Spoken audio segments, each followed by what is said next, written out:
नमस्कार,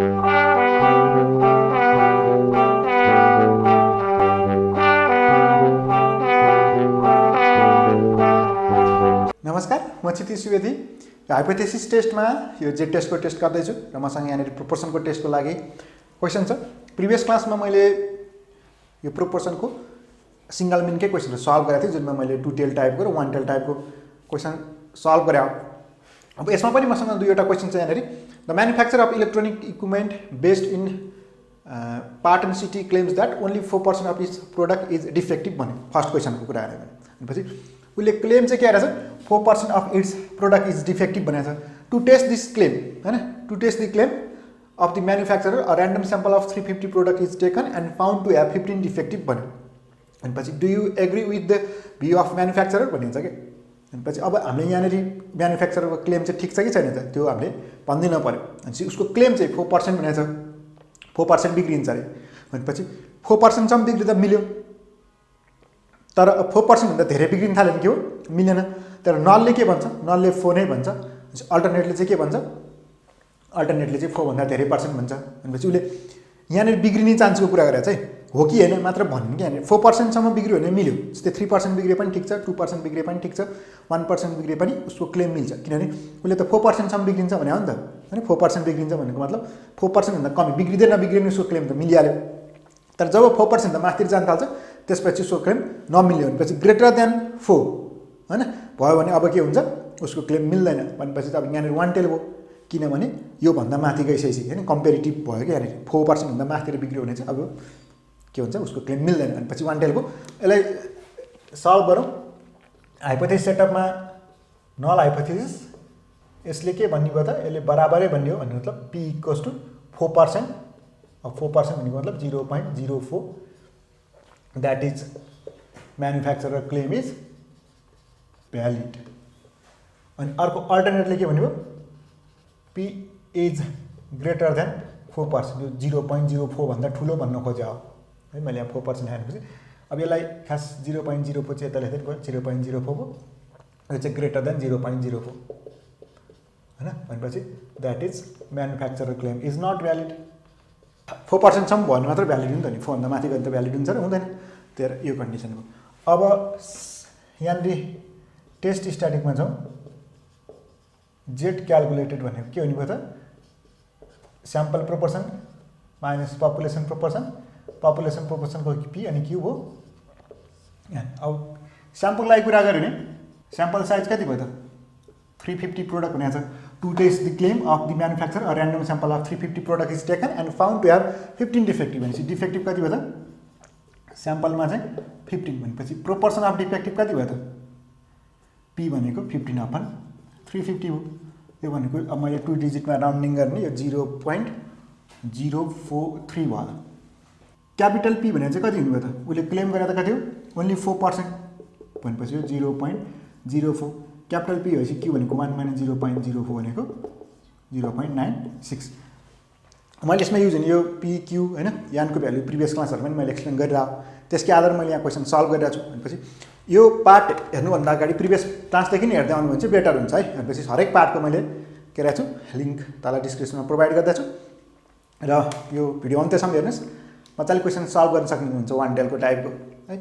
यो टी टेस्टको कसरी कस्तो कस्तो क्वेसन आउँछ यो कभर हुन्छ सबै, है, प्रिभियस क्लासदेखि हेर्दै आउनु भने। र यदि भिडियो मन परेमा लाइक गरिदिनुहोस्, च्यानललाई सब्सक्राइब पनि गरिदिनुहोस् र सेयर पनि गरिदिनुहोस्।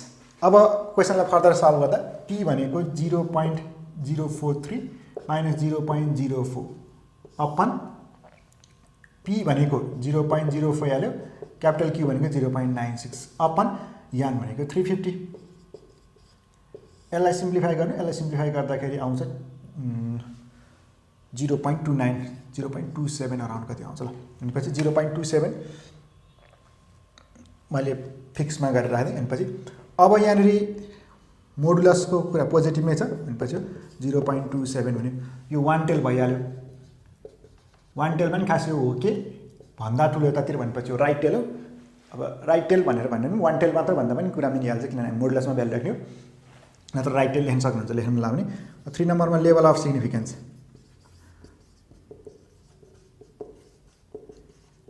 लेभल अफ सिग्निफिकेन्स मेन्सन गरेको छ कि छैन, लेभल अफ सिग्निफिकेन्स मेन्सन गरेको छैन भनेपछि कति भयो त 5%, मतलब 0.05।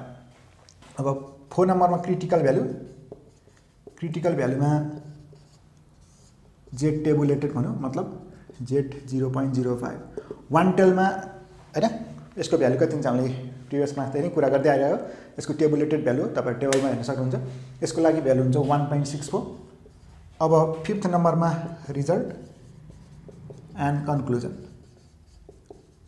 अब रिजल्ट एन्ड कन्क्लुजनको कुरा गर्दाखेरि टेबुलेटेड भ्यालु ठुलो हानि के हुन्छ त नल लिन्छौँ, क्यालकुलेटेड ठुलो हानि अल्टरनेट लिन्छौँ है। यसको मैले मिनिङ पनि मजाले डिटेलली एक्सप्लेन गरेको सेपरेट क्लास छ, तपाईँहरू हेर्न सक्नुहुन्छ, लिङ्क प्रोभाइड गरिदिएको छु तल। अब क्यालकुलेटेड भ्यालु 0.27 मात्र आयो, टेबुलेटेड भ्यालु 1.64 आयो भनेपछि त कुन ठुलो आयो त? टेबुलेटेड ठुलो आयो। So we accept null hypothesis, that is manufacturer claim is valid. यो भ्यालिड भयो भनेको मतलब that is only 4% of product is defective भनेपछि भनेको मतलब only 4% of product is defective है। यहाँ क्लेम चाहिँ चिन्नु पऱ्यो। अब यति क्वेसनसम्म गर्छ आइपुग्दाखेरि मलाई जहाँसम्म लाग्छ तपाईँहरूले चाहिँ क्वेसन चिन्न सक्ने भइसक्नु भएको छ, खास कुन क्लेम हो, कुन चाहिँ स्याम्पलको है यसरी। अब यहाँ त अलरेडी मजाले क्वेसनमै मेन्सन गरेर थियो, इट इज क्लेम द्याट भनेको थियो, क्लेम भन्छ हाइपोथेसिस भ्यालु क्लेम गरेको।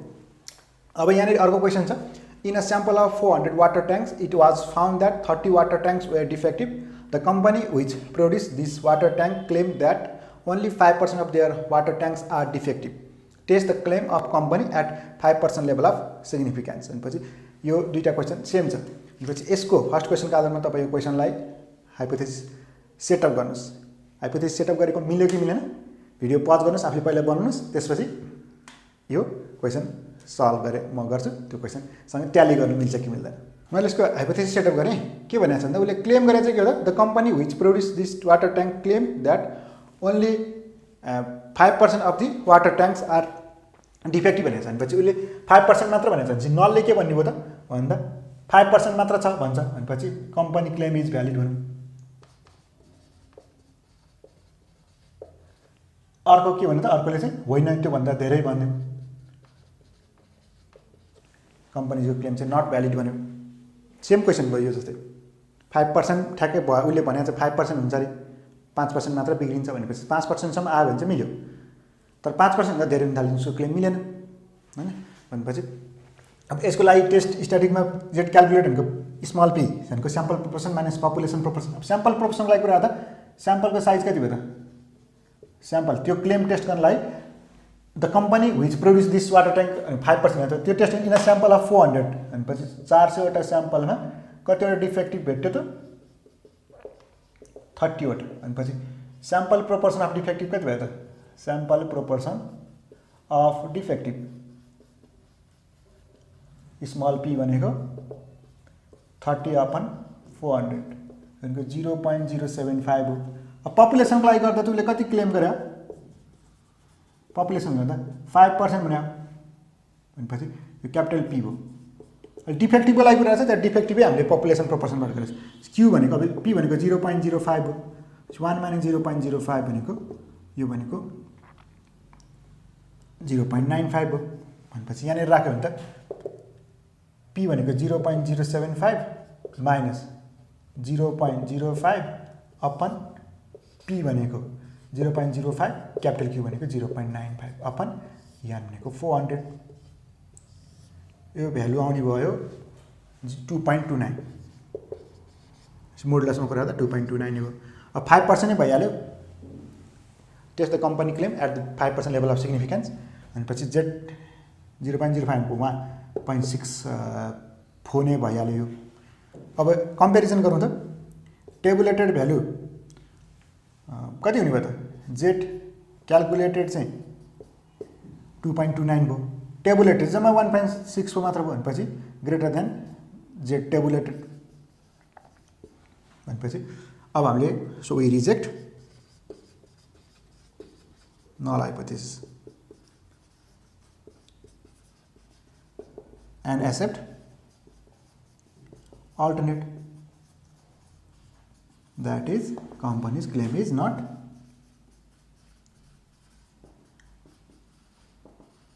इज नट भ्यालिड, होइन रहेछ 5% भन्दा धेरै उसको के हुँदो रहेछ डिफेक्टिभ हुँदो रहेछ भन्ने कन्डिसनले हामीले यहाँनिर भन्यो कि मेन्सन गर्यो है। यसरी अब यहाँनिर यो टेस्ट गर्दा एउटामा नल एसेप भएको एउटामा अल्टरनेट एसेप भएको गराएँ मैले। यो दुइटै के थियो, वान टेल थियो। वान टेल कसरी थाहा पाएँ भन्दा कमी भन्दा धेरै यस्तो टाइपको कुरा भयो होइन। योभन्दा प्रिभियस क्लासहरूमा पनि मैले 2 टेलको कुरा पनि गराएको छु र प्रिभियस क्लासमै मैले त्यसमा 1 टेलको पनि क्वेसन सल्भ गराएको छु। पछि यति पार्ट हेर्नुहुन्छ भने तपाईँले टी टेस्टको सिङ्गल मिनको चाहिँ सिङ्गल प्रोपोर्सनको चाहिँ मजाले क्वेसन सल्भ गर्न सक्नुहुन्छ। र अरू पार्टहरूको लागि है जस्तै तपाईँले जेड टेस्टको लागि मिनको about mean, single mean, double mean, 1 tail, 2 tail, अब यसपछि टी टेस्टको कुराहरू होइन, एफ टेस्टको कुराहरू, एनोभा टेस्टहरू, काई स्क्वायर टेस्ट त्यसको पनि जानकारी राख्नु मन लागेको छ, सिक्नु मन लागेको छ कसरी क्वेसन सल्भ गर्ने भने चाहिँ सबैको मैले डिटेल्स लिङ्क चाहिँ तल प्रोभाइड गरिदिएको छु। पार्ट 1 देखि पार्ट 2, 3 गर्दै हरेकको हेर्दै जानुहोस्, तपाईँले सबै क्वेसन सल्भ गर्न सक्नुहुन्छ है। मैले यो इक्जाममा सोधेको क्वेसनहरू सल्भ गर्दैछु। इक्जाम पोइन्ट अफ भ्यूले इम्पोर्टेन्ट क्वेसनहरू पनि छ। यसलाई यदि सल्भ गर्न सक्नुहुन्छ भने तपाईँले लगभग यसमा यो गाह्रो हुने चिज चाहिँ नहोला है भन्दै यो क्लासलाई मैले इन्ड गर्न खोजेँ। भिडियो मन परेमा कमेन्ट गरिदिनु कस्तो लाग्यो, सेयर गरिदिनुहोस्, सब्सक्राइब गरिदिनुहोस् च्यानललाई, नयाँ हुनुहुन्छ भने। Thank you.